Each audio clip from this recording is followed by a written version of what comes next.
Business is messy and unpredictable. Sometimes lonely. So lonely. So lonely.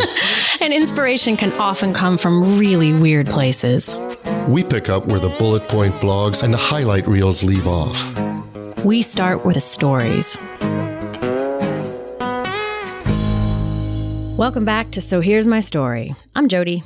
I'm Eliot. And we're back. We are back. It's funny. A couple weeks ago, I was thinking that we just weren't going to get fall this year because I think the trees turned much later than they normally do. Yeah, well, and now we're sitting here and I was just thinking, I'm really cold. I could really use some hot tea or something. Yeah, it's officially like bright leafy. I don't know. I'm just very happy in the fall when the leaves are all like, I absolutely love it. So, all right. So how about let's jump into our story. But first, do you want to thank our sponsors? I do. Right. So I would like to thank, of course, Tom Loveland at Mind Over Machines, Cat's Copy, Herbert and Ethel Inc., the architecture firm of GWWO, and Marycraft Staffing and HR Solutions. So before we jump into the story, though, so I'm not quite prepared to say exactly what it is, but because I still want to make sure they look the way they think they look the way we think they're going to. But we do have our first So Here's My Story swag. Yes, we do. On the way, and I'm really excited about it. Oh, it's cool. Well, I think it's cool. I think they're going to be cool. Yeah. They might get here and we're like, not so much. But if they are cool, we'll post photos. Yes. So if you want to see pictures, if it turns out the way we want to, you can go to the Facebook page at SHMS Podcast, and also on Twitter. We'll tweet about it, put a picture there. But if you don't see a picture, then it did not turn terrible. out. Because they sucked. But we think they're going to be good. Okay, so do you have a story? I kind of have a story. Let's put it this way. Is it a bad story? No, I have go all lawyer. I have possession and control of a story. Of a story. Oh, did you steal it? I did. I stole it. It actually, okay. I was joking. But our faithful marketing intern, who's incredible, Taylor. Is it a Taylor story? It's a Taylor story. Aww. Yes. And I won't say what it's about because I won't steal her thunder, but she was telling me about her experience. Is Taylor hiding in the closet? No, I recorded it. I made her record it. Oh, gotcha. Okay. She was telling me about this experience she had, and I said, "Oh, you have to tell that story." And so she's like, "Yeah, because it's kind of one of those, hey, we have to get together." And you're like, "Sure, whenever, because that'll never come." Well, anyway, as it turned out, you were saying, "Hey, we'll record our episode tomorrow morning," and I knew what Taylor's hours were, and she's not in today, so I knew I had to get her on tape yesterday. So I rush in. She's going to be here for 20 more minutes before she has to go out to class. Yes. And I rush in. I was like, "Okay, Taylor, come on. We got to go. We're going to record your story." And she looked at me with this look like of sheer terror. Yeah. It's like, what? Now? Now. And come on. We have to go in. We have to record your story. You have to. Whenever she goes, no, I can't do that. I can't. I'm not sure you can. Come on. Just do it. It's easy, whatever. She came in and she had this scarf. Like we said, it's cold. So she had this scarf on and she had it over her head and she looked like this Hungarian babushka. And I was like, "Taylor, what you doing there?" And she goes, "It's my defensive posture." Oh, good. Well, I'm glad we made people super uncomfortable. So here's my story. And then, awkward moments brought to you by Here's My Story. In your absence, because you weren't here, I badgered her into it. Oh, perfect. Yeah. Well, let's hear her story. That's what I do. And I love the way she told it. All right, let's hear it. Okay. So here's my story.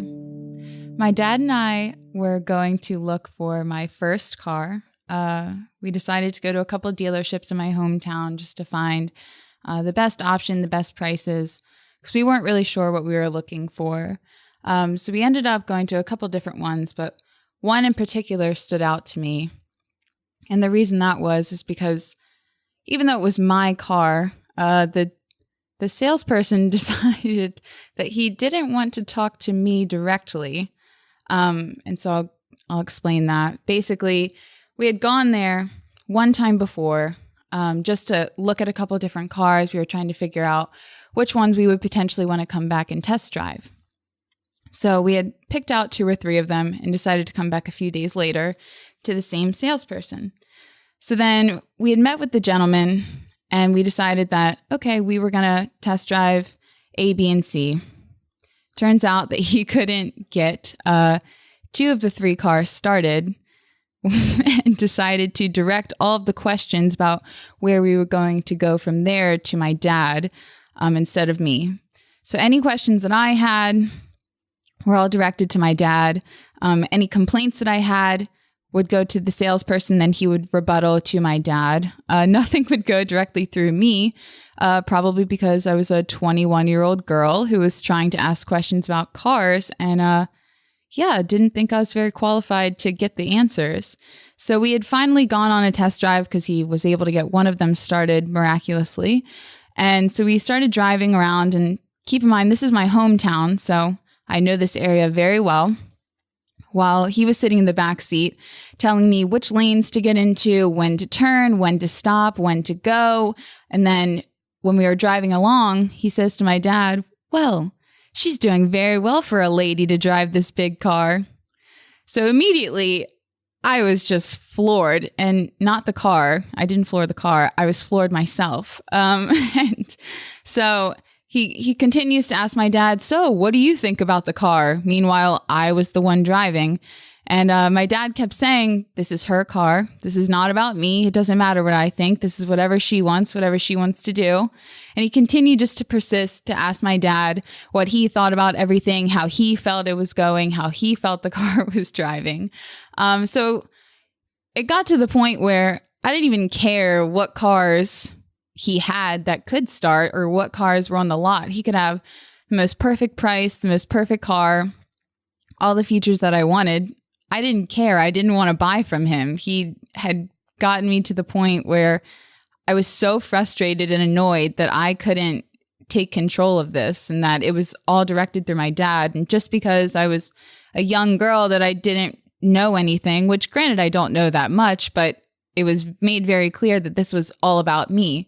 And granted, sales is pretty much customizing it to your customer, not the customer's dad who's writing the paycheck. So yeah, that's my story. Needless to say, we left that dealership. We went to another one, got the right car with the right salesperson who made it all about me. First question he said was, "What are you looking for? What can I do for you? What do you like and what do you not like?" Which automatically made us want to buy our car from there, because he pretty much made it just how we wanted it. And it wasn't the best price, but he had the best service. So that's why we ended up going with him. And that's my story. Oh my God, I love that story. I know. Well, when she told it to me, and I thought, I really have to get her to record this, because I thought it was so much more than just, your stereotypical, car dealer and young woman story. Yeah. Yeah. I mean, I'll have to almost try and hold myself back from my favorite version of that kind of story. I might tell it at some point in this episode, but no, it's the depth of like being able to read the room and read your customer and read the people there about whose decision it is so, I mean, I think we all have stories about being completely misunderstood. And we probably all have stories about misunderstanding that dynamic. And unfortunately, we probably have no idea.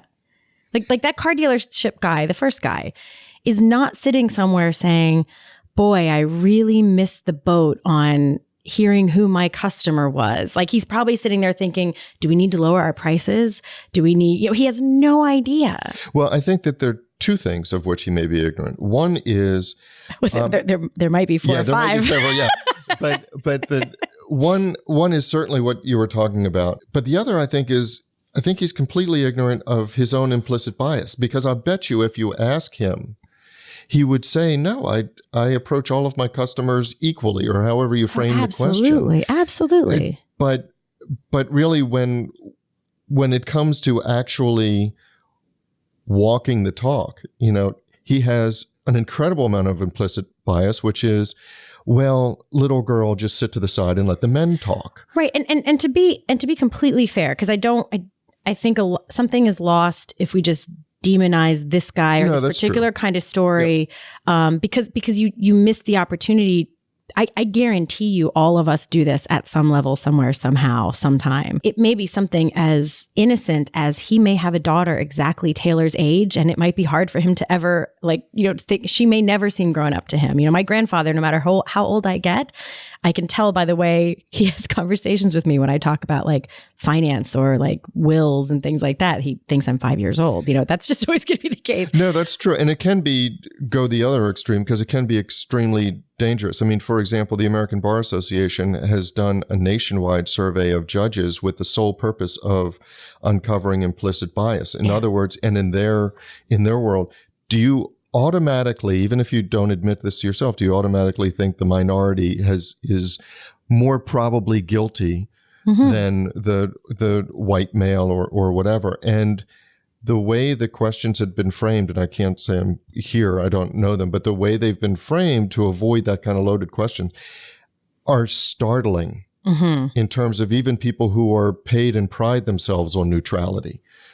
Right. Well, so I highly recommend this. If this topic of implicit bias, subconscious bias, unconscious bias is of interest to you, there's an episode of Hidden Brain on this that is just absolutely fascinating and shocking and startling. And they go through a bunch of stories of the statistics of how doctors prescribe medicine differently to different races, different things like that. Which you wouldn't think that was a thing. And of course, that's the whole point to unconscious bias is they don't know either. Not like they don't sit there and think, oh, it's a black man, I'll give him this. Right. Or that's the whole point of unconscious bias. So if, as I was listening to the episode, I was thinking, if my reaction is, well, I don't do that, well, you're kind of missing the point, Jodes. Right. Because you can't self-diagnose on this. Right. Just as the guy dealing with Taylor, I'm sure could not self-diagnose. Which is a really important point, because the reason this story is so appealing is nobody wants to be that person for many reasons. A, I just don't want to be that person. Right. B, even if that didn't appeal to my higher order of the kind of human I want to be, the guy lost a sale. Even if we're just taking this from a pure black and white, self-preservation, whatever, of his business, he lost a sale because of this. And remember what Taylor said, which is absolutely true. It just rings so true, which is, even if he had the perfect product at the perfect price, there was no way she was going to buy from him. Yeah, she did. He didn't just, that experience did not just nudge her to the left or right. It actually became a no way in hell. Right. Right. Which is the opposite of that question of, are you actually undoing every good thing you have with one? So, but here's where I get really curious. So if it is unconscious, if it is subconscious, if it is implicit, whatever word you want to put on it, because I'm sure that there's a distinction between those things, but then what can you do about it? And I have a thought, but I think it begs difference. What's different in her second experience? Because I don't think you can necessarily, I don't know if this will make sense. It's not like you can look out for your unconscious bias. That's not a solvable puzzle. So how do you counteract it? How do you get in front of it? And I think looking at her second story, there are a lot of clues. I'm teeing this up like it's a question and I'm just going to answer it. So I don't know why I'm doing that. I'm what are the things that I'm just going to answer it.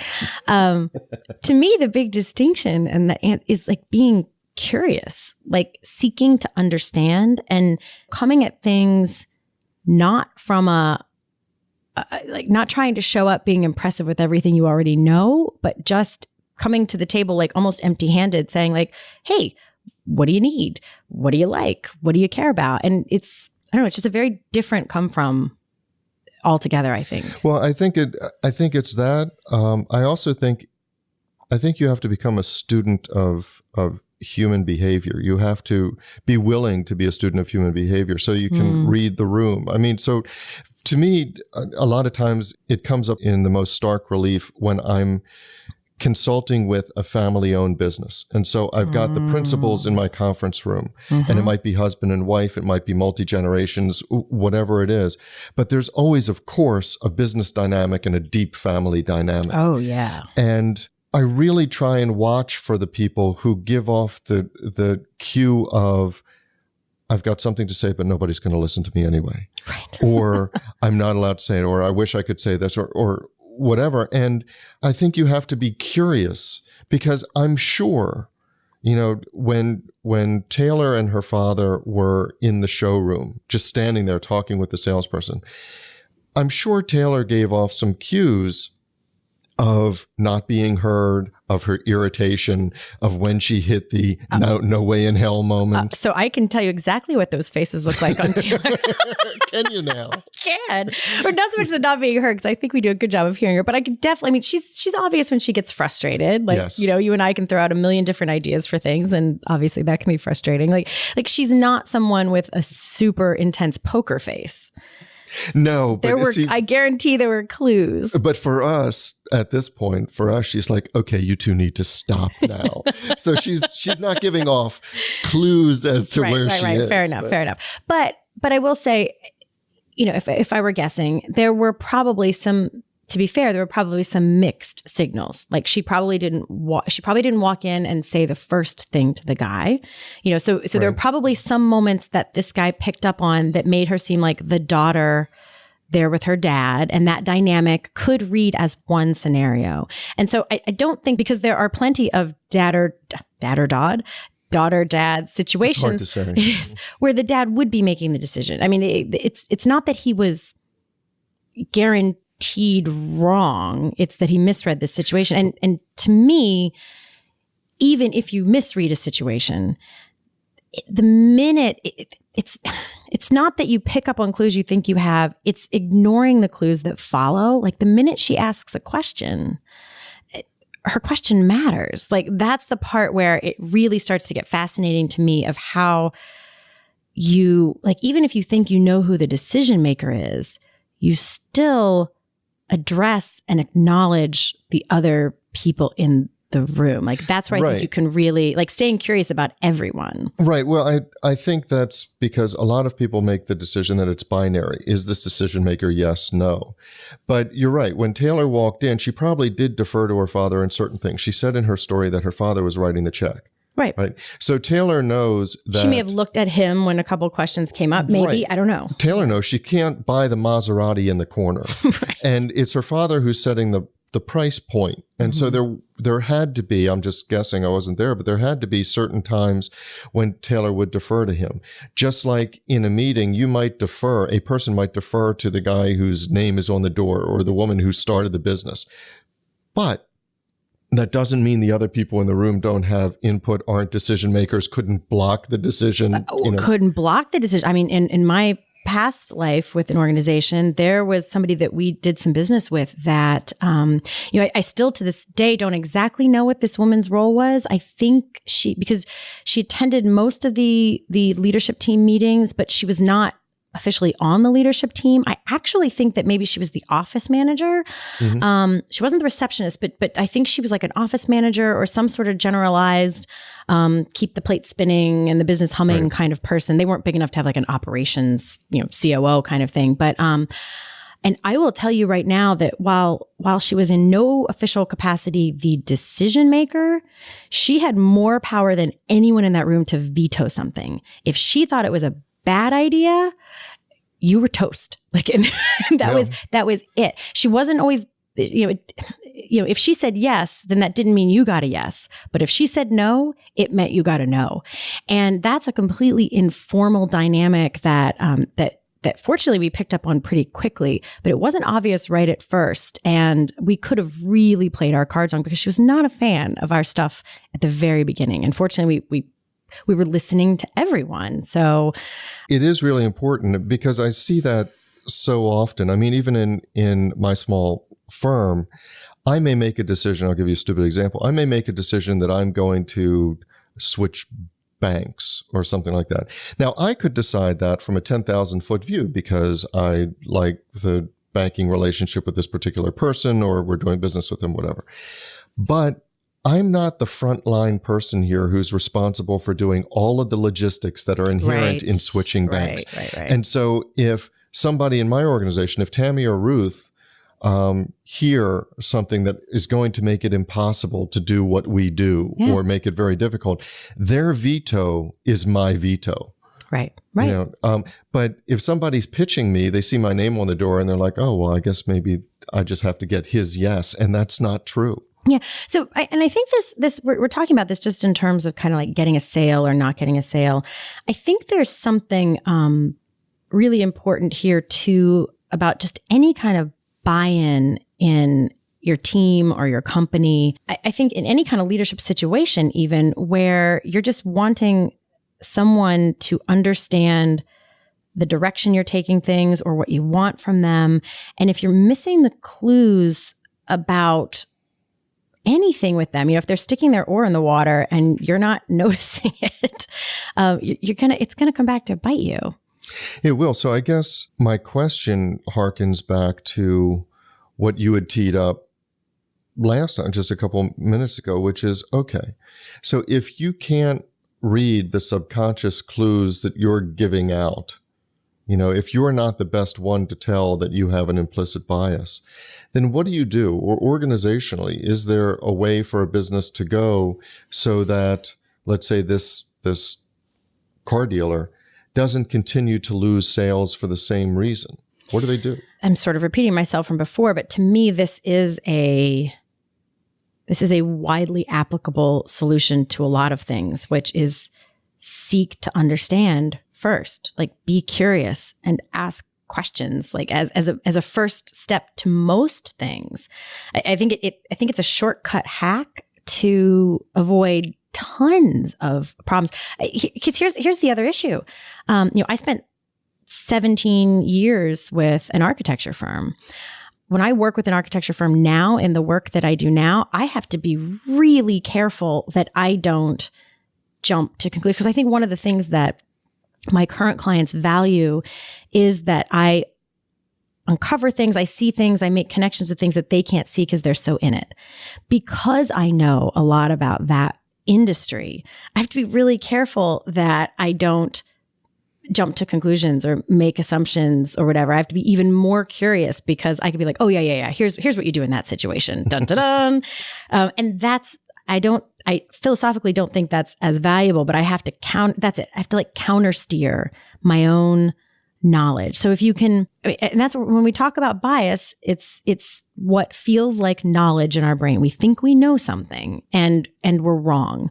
So I feel like you can kind of bypass that pothole by trying to just come to most conversations first curious instead of trying to get right to the answers. Or I think you can, but one of the things that you said that I think is really valuable is... You mean all the things I say aren't really valuable? No, I'm going to pick out one.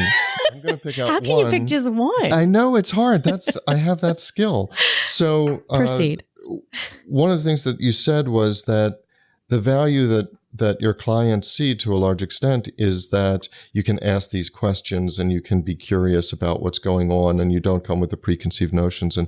And it kind of leads me to the question of turning to an outside facilitator, because I think you can say, yeah, be curious and you can counter steer, but I think a lot of times you're not even going to recognize the need to do something, or you're not going to recognize the subtle clues that you're giving off unless you have somebody outside who's observing this with a fresh pair of eyes.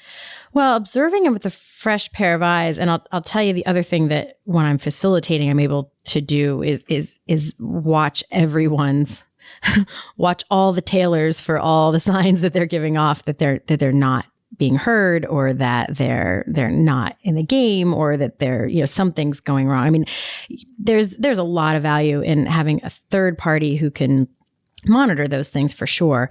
I think. I don't think that is, that's an option in certain circumstances. It's, you can't have that for every interaction, of course, but that definitely adds a certain amount of value. No, you can't do it for every interaction, but I do think that you can have, whether it's just, we've talked about this before, you have your as a leader, you have a group that you get together that's outside your company, but it's not just leadership. If you're a salesperson, if you're an internal customer or internal supplier, so that the people that you're dealing with are inside your company, you still have to gauge how you're working with other people. And I think going outside the organization, or if you can, asking opinions in a real survey, not just a give us 5 out of 5 or we get fired survey, but in a real survey of finding out what you did wrong. There's a roofing company out in I think of the Southwest, and I would promise to give the name in the show notes, but I have no hope of finding it in the show notes. But I read an article about them, and they would make a real effort of outreach to every prospective customer who did not give them the work. So they would send in a bid, they didn't get the work, and they would reach out to those people and to have a real face-to-face conversation. Take them out for a beer or whatever it is. And the question is, why aren't we working with you? Now, sometimes it's on price, but they found out a lot of valuable information. Well, the way you submitted this, you didn't address our immediate concern of this, even though it wasn't in the RFP. We had a concern of that, and you didn't really address it. Or your people had this in the presentation, but we didn't get a real warm and fuzzy about that aspect of it. Mm-hmm. And the why aren't we working with you part of it, I think, is incredibly powerful if it's done right, not the please give us a 5 out of 5. Yeah. And it's so hard to get people to be honest about the really vulnerable things. Like, let's be honest. If this car dealership called Taylor, would she actually say, she might, but not if it was that guy on the phone, probably, if that guy was saying, what is it? And not just because not just because you don't want to have a hard conversation. I think sometimes it's a value of is it really worth it to get into this? Are they just going to argue with me and tell me I'm wrong? Well, no, that's true. So it depends on how you approach. Yeah. So number one, it can't be, hi, this is Survey America. We'd like to talk to you about your recent experience with ABC Car Dealer. I don't know. I think I might be more apt to give the honest, wholehearted truth than if the actual. Because here's the thing. No, not the actual person. But see, for me, that kind of thing is just so canned. It's like, you don't really care. You're just going through the motions. I think that almost makes it easier for me to be brutally honest, though. Well, but then I question, are they going to hear me? But if I get a call from maybe the owner that says, look, you didn't come to us or we didn't get the sale. I'm really curious as to why. I'm not getting anybody in trouble. I just want to know how we can do better. And if somebody approaches me, and maybe it's because I own my own business, so I respect that in a business owner. If somebody approaches me with what I see as a genuine desire to get better, who's not out for blood and not out to just fire somebody and heads will roll and that sort of thing, I'll have that honest conversation with them. Well, I think that is another piece is I always, that while the way he treated her was not acceptable. I would hate to actually put in motion a series of events that will make someone lose their job. And I don't always know where those lines are. So right. Because you worry, because you start thinking about, well, I'd like to give him honest feedback, but I want his kids to have presents at Christmas. Exactly. But I think, we've kind of taken this out way to the global organizational level. And I think that where we have the most power to make the biggest impact with listening to this story, because here's the thing. This is what fascinates me about a story like this. Almost no one will listen to that story and not think, oh, that guy's a loser. Or what an idiot. Almost no one will think that they are that person. Everyone in that story will identify with with Taylor in that story, even if they don't personally have a story like it. We're all laughing at this, not laughing at this guy, but he's the other in the story. He is the other, and particularly because there are certain elements of that story, like, I can't remember the exact quote, but she's driving pretty well for a lady or something like that. Because the honest to goodness truth is most of us would never say that sentence. So it makes it very easy to put him as this other thing that is separate from us. But I'll go back to what I said in the beginning. I guarantee you we all do these things. Maybe a less egregious version. Maybe not. Maybe it's just, maybe not to the person that we're saying the thing to, or just not even speaking to the, not even real. There may possibly our offenses of these things are conversations that aren't even being had because we've made some preconceived notion. No, and I'll tell you a quick example. It's not in business, but and it goes back a number of years when my kids were very young, and I went to a parent-teacher conference with my wife, and I've attended every single one of my kids' teacher conferences because I'm really interested. Their education is very important. It's important that I think that we show support from both parents, and I want to know who these people are that are teaching my kids. I want to know what their concerns are, what their areas of emphasis are. Anyway, so this was very early on. I want to say it was either a second grade, third grade, but it was an elementary school teacher.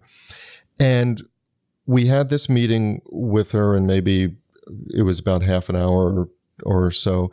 We walked out, and my wife said to me, "Wow, that went really well." And I was seething, and I said, "I thought it went horribly." And Nikki turned to me and said, "Why?" I said, "Because she didn't look at me. When I asked a question, she would glance over at me and she'd direct the answer to you. And when she was making her comments or talking about our son or talking about what she wanted to do in the future, she was always talking to you. And the message, now maybe she didn't mean to send this, maybe she wasn't even thinking about it, but through my lens, the message came through loud and clear that, well, this is really the mom's role. The dad might be here as window dressing, but dads really don't do this. Maybe he's just trying to show he's a good dad, but this isn't his bailiwick. This is the mom's role. He's here for dad points. Yeah, he's here for dad points. I'm really going to talk to the mom. And I was ticked. Yeah. And I know that if you asked her, she's a very good teacher and she's a perfectly sweet woman. And I know that if you ask her, she would never. Or was it a conscious thing? No, she would never think that she was projecting that. So what I hear from Taylor's story, your story, and then my own version of Taylor's story that was with a financial advisor my husband and I saw when we were very first married, who kept, even though I did all the finances then, at that point I was paying all the bills and whatnot. So every single question he asked us in interviewing, I would answer because Paul had no idea the exact numbers and whatnot. Mm-hmm. And every single time he would ask the next question to Paul and I would answer. And so there's one very simple, tactical, but very powerful thing I can take from all these stories, I think, in one sort of actionable nugget, which is when someone asks a question, answer that question to them. Yeah. If it's their question, they have a question and it's their question and it's your itch they're scratching. And so just simply the action of answering the question to the person that asked it is a very simple way to countersteer against these under the water biases that we have, I think. And the same thing, if someone is answering the questions, maybe ask them the questions, was sort of my version of that story. So I think that's just a very, actionable takeaway from all this that would really improve some of these situations and helps us, I think, be better people in these situations. But I always like going back to what I was saying about this person who's being biased as being the other. I recently had an experience with me being that person, and it wasn't egregious, but it because this person, so someone who works for one of the companies I'm doing some work with is this amazing person that they've just hired for kind of a front office position, sort of, but she's just above and beyond amazing. Like, not only does she do her job really well, but it's almost like every single day she's coming in with, well, hey, I just decided to decorate that little place over there. Or, I went ahead and picked up some things for this that I thought would be helpful. Or, she's just going above and beyond it's amazing. Yeah. I'm like salivating over her because as you know, I've been looking for an assistant. Yes. And, I kept thinking to myself, like, oh my gosh, like I wish I had somebody with that energy. Mm-hmm. And, but in my head, because she's like a sweet older lady, she's retired. Mm-hmm. And that's why she's doing this job like a couple days a week, and she knits and whatever. And so she subscribes to Cat Fancy. Well, I don't know about that, but she does knit. She like knits when no one's in there. And, I need someone who is very technically savvy. I use a lot of cloud-based things to organize all my clients and my stuff in my household, and a bunch of different ones. And I need somebody who's very facile with all those different things. Yeah. And I had just assumed that she is not that person. And I'm embarrassed to say that like publicly out loud, but I just made that assumption because it seemed logical. It's not, like super racist or sexist. It's just, it didn't seem like the logical thing. So we were chatting about something else. And I think I made a crack about a spreadsheet. I don't remember even what the thing I said was, because all I can remember is like the 2x4 up the side of the head when what came out of her mouth next was, I really love that. Or maybe we were talking about glasses or something. She goes, I need that when I'm doing programming. And I said, what? And she goes, oh yeah, turns out she's like a hardcore programmer, super tech savvy, spent her entire life doing project management in highly she's more technically savvy than I am. And I remember walking away thinking like, oh, well, there you go. There you go. Geez, Jodi, don't make those assumptions. So that it's not like it cheated her out of something because she has a position, but I would like to think that if she applied for my position, that I would still interview her and I would try to vet those things. I wouldn't just assume that. In fact, I know that I would. So I think I would have figured that out in the process if she had applied or something. But wow, I think finding and being willing to notice and admit the places that we do this thing is a super, super, super important part of this kind of thing. Yeah. And I'm conscious of saying this next comment because we need to wrap up and this could launch into a whole nother thing. But if she had applied or contacted you over LinkedIn, say, and her picture is in the profile, I'm not saying you, but a lot of people wouldn't even bother reading the words on the page under experience because they'd see, and in my mind's eye, I've never met her, but in my mind's eye, I see white hair or somebody who looks older and say, oh, well, she couldn't know about this stuff. And here is exactly my point, because when you say that, I will vehemently say, oh, I would never do that. Like, I don't think I'm that kind of person,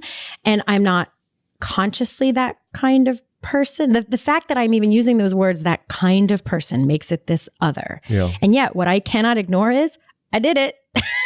I mean, I did it. So therefore I am that kind of person. And I think what is as useful to me, what is most useful to me in Taylor's story is our own willingness to just assume that we are that kind of person. Exactly. And really turn up the dial on where am I doing that? Where might I be doing that? And how would I even know if I'm doing that? Yeah, you can't be curious, as you had said a number of times, you can't be curious about how to resolve a problem if you adamantly refuse that you could possibly have one. Yes. So that's our story.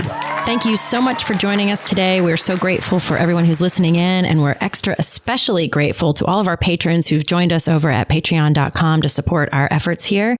And we hope to see you next week. And listen, having told our story, we'd love to hear yours. Ooh, yeah. So I guess what we're trying to say is the floor is yours. Go to sohere'smystory.com and join the conversation. Wait, before you go, there are 3 things that we really want you to know.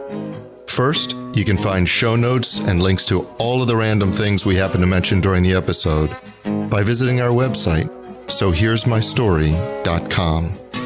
The second thing is we like to talk. And not just to each other. That's right.